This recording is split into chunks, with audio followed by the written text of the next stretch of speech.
l'Atmos, qui est un laboratoire de l'Université de Versailles-Saint-Quentin en Yvelines. Et je vais vous parler aujourd'hui du tourbillon polaire stratosphérique. Mais auparavant, je voulais juste dire quelques mots sur ma carrière et pourquoi je me suis intéressé à la recherche. Donc, je me suis intéressé quand j'étais au lycée à la physique et à l'astronomie, et en particulier à ce qui se passait dans la haute atmosphère terrestre. Et donc, après des études à l'école polytechnique, j'ai fait une thèse à l'université de Pierre et Marie Curie sur la stratosphère. Et donc, j'ai rejoint le laboratoire l'Atmos, qui s'intéresse à la fois à la physique de l'atmosphère, à la physique et à la physico-chimie de l'atmosphère, par exemple à la couche d'ozone stratosphérique, et également aux atmosphères planétaires et au Soleil. Donc un domaine vaste de recherche. Et aujourd'hui, nous allons nous concentrer sur la stratosphère et en particulier sur le tourbillon polaire qui se forme dans la stratosphère en hiver. Auparavant, pour bien comprendre la présentation, nous allons partir de quelques définitions de base. D'abord, pour comprendre ce tourbillon stratosphérique, il est important de comprendre les caractéristiques de la stratosphère, et ensuite nous verrons à l'aide d'un modèle numérique MIMOSA qui permet de simuler les mouvements de l'air dans l'atmosphère, comment on peut étudier l'évolution de ce vortex polaire. Donc nous allons commencer par quelques définitions sur les couches atmosphériques, en particulier la troposphère et la stratosphère. Les différentes couches dans l'atmosphère, si on part du sol jusqu'à la haute altitude, sont définies principalement par le profil vertical de température. Donc on va voir ici sur ce graphique. Ici, sur l'écran, vous voyez un profil de température entre le sol et 35 km d'altitude. Et ces mesures de température sont obtenues à l'aide de ballons sondes qu'on lance régulièrement dans les stations météorologiques qui permettent d'améliorer les prévisions du temps. Donc on voit sur cette figure que la température décroît régulièrement depuis le sol jusqu'à environ 13 km d'altitude pour atteindre des températures très froides. Dans ce cas-là, c'est à l'observatoire d'Hauts-de-Provence dans le sud de la France.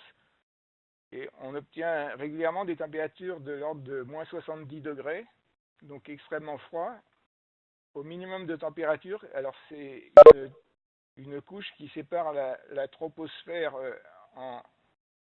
la troposphère en bas et la stratosphère en haut. Donc la troposphère, c'est toute la couche entre le sol et 13 km d'altitude dans laquelle se forment les nuages, la pluie et tous les phénomènes météorologiques.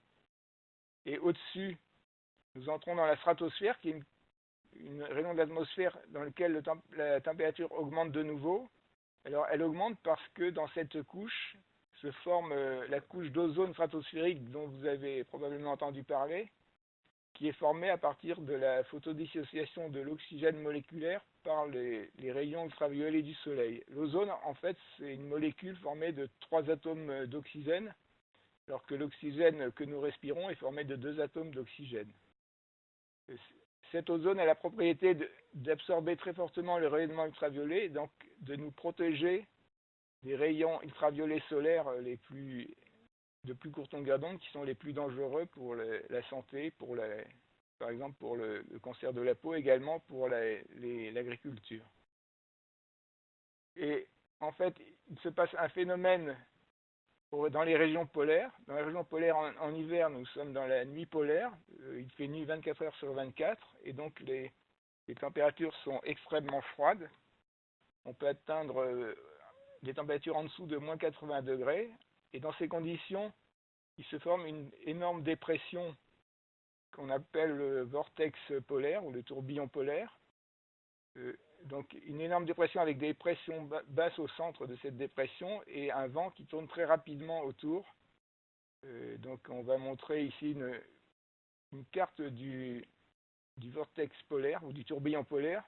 Donc le tourbillon polaire, c'est cette région en rouge et orange à l'intérieur, et tout ce qui est en bleu est en dehors du tourbillon polaire. Et le vent souffle très rapidement dans le sens trigonométrique, inverse des aiguilles d'une montre, autour de ce tourbillon polaire.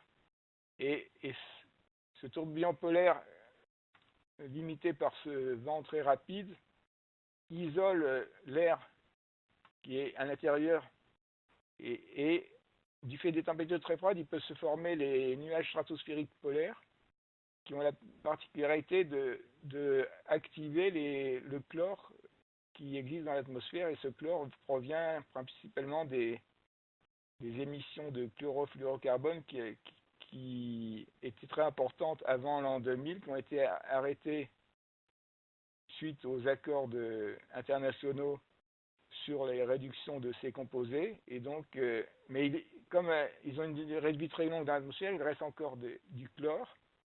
Et ce chlore actif participe à la destruction de l'ozone pour former le trou d'ozone polaire dont vous avez probablement entendu parler, qui se forme principalement au-dessus de l'Antarctique chaque hiver. Dans l'hémisphère nord, la circulation atmosphérique est moins stable, comme on va le voir par la suite, et donc le vortex polaire est moins stable, et donc la destruction d'ozone polaire est moins importante, mais existe quand même. Et pour certains hivers, nous avons constaté une diminution de l'ozone de 30%. Donc c'est déjà très important. Donc en fait, pour étudier la dynamique de ce tourbillon polaire, nous allons utiliser un modèle qui s'appelle MIMOSA et qui simule le déplacement horizontal des masses d'air dans la stratosphère. Alors, la stratosphère est, du fait du gradient de température positif, est une couche stable stratifiée. Et donc, avec cette stratification, fait qu'il y a peu d'échanges verticaux et que les mouvements se produisent principalement sur des surfaces horizontales. Et donc, avec ce modèle, on peut suivre l'évolution des masses d'air pendant plusieurs jours et, par exemple, étudier comment l'air qui est à l'intérieur du tourbillon polaire peut parfois sortir du vortex ou du tourbillon pour arriver aux latitudes tempérées comme au-dessus de la France. Donc, nous allons maintenant essayer de comprendre la dynamique de ce tourbillon polaire. Et donc, d'abord, je vais vous présenter une représentation des mouvements dans la stratosphère autour du tourbillon polaire qu'on peut retrouver sur l'adresse web indiquée ici. Donc, je vais lancer le film. Là, voilà. Donc, vous voyez la représentation du mouvement de l'air autour du tourbillon polaire. Donc, autour du tourbillon, on a des vents rapides. Et au centre du tourbillon, c'est comme dans l'œil d'un cyclone, il n'y a pas de vent. Donc, vous voyez, en permanence, l'air tourne autour et l'air à l'intérieur du vortex tourne aussi autour du centre du tourbillon. Et donc, l'air qui est à l'intérieur est isolé de ce qui se passe à l'extérieur. Donc maintenant, pour bien comprendre la dynamique, nous allons explorer des images du tourbillon polaire ou du vortex polaire. C'est équivalent de dire tourbillon ou vortex. Donc pour comprendre ces cartes, en fait, nous avons la date qui est symbolisée par l'année, 2 digits pour l'année, 2 pour le mois. Donc là, on est en 2010, 01 en janvier, 11 novembre et 12, c'est l'heure. Donc on est le 11 janvier 2010 à 12 heures, et sur la surface qu'on repère 550, qui est pour nous, ça représente à peu près 22 km. Voilà, donc d'abord, c'est important de voir le contraste entre l'été et l'hiver. Donc l'hiver, on a une température très froide dans la nuit polaire, et donc la formation de ce tourbillon polaire, indiqué en rouge. Par contre, en été, on est pendant le jour polaire, donc le soleil chauffe la stratosphère 24 heures sur 24, et donc le tourbillon polaire disparaît, et on n'a plus du tout ce mouvement autour du pôle Nord. Donc on va étudier l'évolution de ce tourbillon polaire pendant les mois d'hiver. Donc par exemple, on voit deux cartes obtenues en 2011 de ce tourbillon polaire. Une en 1er janvier, où on a un vortex bien formé, mais on voit qu'il il est déplacé par rapport au pôle Nord. Le centre du tourbillon n'est pas au pôle Nord. Et ça, c'est assez fréquent. C'est dû à l'activité dynamique dans la stratosphère qui déplace en permanence ce tourbillon. Et une carte obtenue plus tard en mars montre cette fois de nouveau le tourbillon avec un filament d'air polaire qui s'échappe du tourbillon et qui vient sur des latitudes beaucoup plus sud, comme le sud de la France ou la Méditerranée ici. Et donc, s'il y a eu une destruction d'ozone polaire, d'ozone dans ce tourbillon, cet air pauvre en ozone va être exporté vers des latitudes plus au sud et donc peut venir dans certains cas au-dessus de nos régions. Et comme il contient moins d'ozone qu'habituellement, il va y avoir une intensification des rayonnements ultraviolets. Donc c'est important de suivre l'évolution de cet air qui sort du tourbillon polaire. Donc pour ça, on va regarder un film obtenu pendant l'hiver 2010-2011 avec toutes les cartes du tourbillon au cours de l'hiver. Donc vous allez voir, vous pouvez voir la date apparaître en haut de la partie noire ici. Donc ici on est le 4 décembre 2010 et vous voyez évoluer ce tourbillon. Par exemple, là, vous voyez la formation d'un filament d'air avec de l'air qui s'échappe et qui va venir se mélanger avec les latitudes plus au sud. Et donc, en permanence, nous voyons la dynamique de ce tourbillon polaire. Et on va voir un peu plus tard, là, on est au 12 décembre. On voit que aussi la forme change. Par exemple, ici, il est en train de s'allonger. La forme change en permanence et on voit très souvent des filaments d'air s'échapper également de ce tourbillon polaire. Vous voyez que ce n'est pas quelque chose de très stable, mais ça évolue en permanence. Donc on va aller un peu plus loin, voir ce qui se passe un peu plus tard. Donc, par exemple, on va essayer de suivre des petites structures.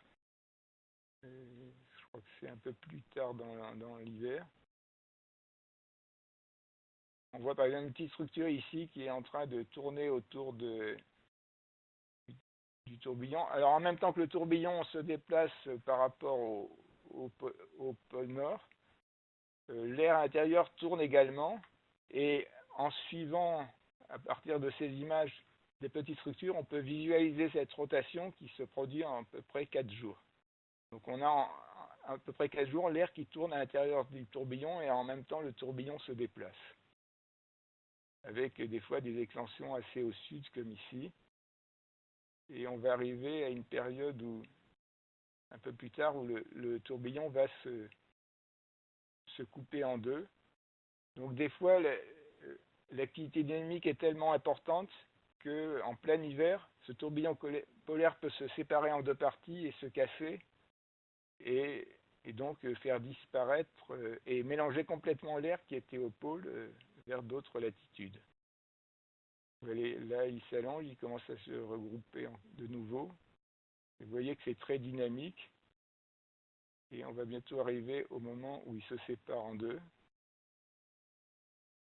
Là, il est encore assez compact. Là, il est bien circulaire. Toujours assez circulaire. Et il va bientôt commencer à s'allonger. Donc, encore quelques jours et ça va arriver.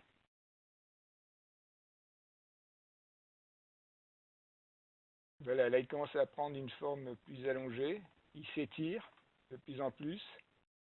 Et voilà, ça y est, il est en train de se séparer en deux parties. Voilà, maintenant, il est séparé en deux parties. Et donc, des fois, cette séparation est définitive, mais dans le cas de l'hiver 2010-2011, il s'est de nouveau reformé pour former quelque chose de plus stable. Donc là, l'air polaire est resté assez concentré. Et ça continue à s'étendre. Vous voyez, ça continue à être...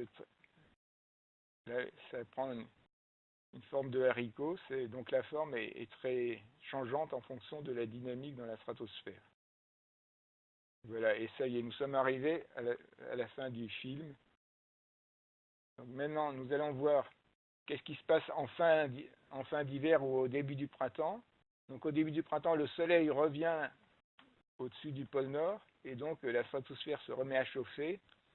Et au bout d'un moment, le vortex ou le tourbillon polaire ne peut plus persister. Et là, il commence par s'allonger et là, il commence à se détruire complètement. Et ensuite, cette air va être complètement mélangée et on va arriver à des circulations d'été dans la stratosphère sans tourbillon polaire. Donc maintenant, à partir des images, on peut se poser différentes questions sur ce que sont les paramètres qui peuvent jouer un rôle important dans la vie du tourbillon polaire. Donc nous avons vu la durée de vie du tourbillon qui apparaît en début d'hiver euh, au mois de novembre-décembre et qui peut persister jusqu'à avril, donc environ 4 mois. La taille du tourbillon, donc vous voyez sur ces cartes que, par exemple ici, que le tourbillon ce tourbillon polaire a une surface qui est très grande, à peu près équivalente à la surface de l'Europe ici, donc ça peut faire plus de 10 millions de kilomètres carrés.